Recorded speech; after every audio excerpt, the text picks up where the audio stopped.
Eh bien salut les passionnés, aujourd'hui nous allons parler de la tortue denticulée, une espèce qui a été découverte en 1766 et on va tout simplement réaliser sa description.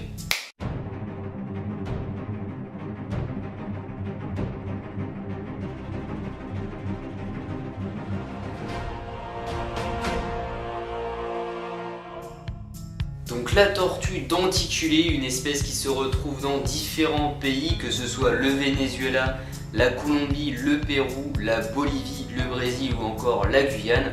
Donc une espèce qui est coutumière des pays tropicaux. Donc une tortue que l'on observe la plupart du temps sous des pluies tropicales ou dans des zones marécageuses.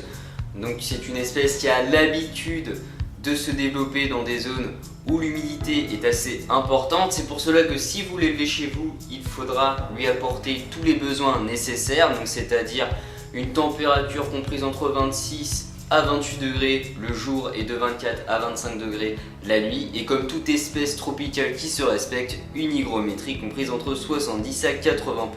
Et l'UV bien sûr qui est un élément indispensable. Bien sûr ce qui est de la maintenance, je vais y revenir tout à l'heure. On va tout de suite enchaîner avec ses caractéristiques.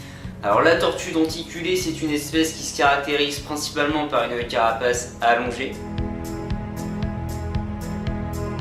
uniformément de couleur brun voire anthracite, avec sur chacune de ses écailles une tache jaunâtre, donc que ce soit sur ses écailles vertébrales, costales ou marginales.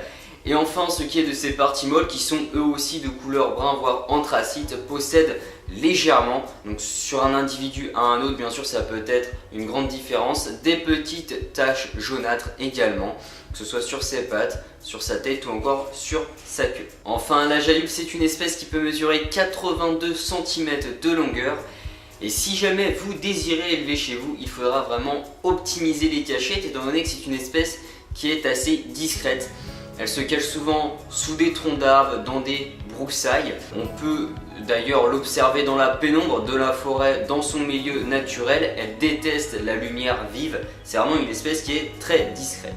Afin qu'elle puisse se développer dans les meilleures conditions possibles, je vous invite à élever les petites tortues, donc les juvéniles, en terrarium tropical, humide bien sûr. Et ce qui est des adultes, il serait préférable, vu leur taille bien sûr, de les élever à l'extérieur, que ce soit dans un enclos ou dans une mini-serre, respectant bien sûr les températures adéquates à leur développement et l'hygrométrie.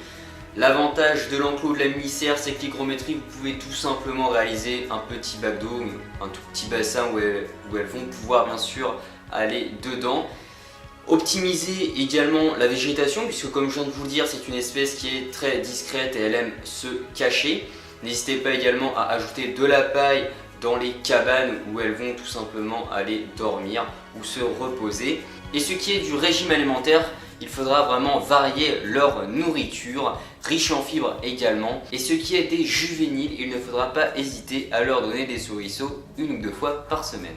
Ce qui est de la reproduction maintenant, eh bien, la tortue denticulée va réaliser de 1 à 2 pontes par an, donc compris de 1 à 6 œufs. Ce qui est du lieu de ponte, il faudra vraiment choisir un endroit très discret encore une fois. Donc un petit tas de compost ou de paille où la tortue pourra bien sûr pondre dans les meilleures conditions possibles et surtout avoir une hygrométrie optimale. Ce qui est de la dimension des œufs ou de la taille des juvéniles, n'hésitez pas d'aller faire un petit tour sur mon site internet pour davantage d'informations sur cette tortue ou sur les autres espèces d'ailleurs que j'ai déjà décrit sur cette chaîne. Donc le lien est dans la description. N'hésitez pas également de me suivre sur les réseaux sociaux. Sur ce, je vous dis à bientôt, portez-vous bien, salut les passionnés.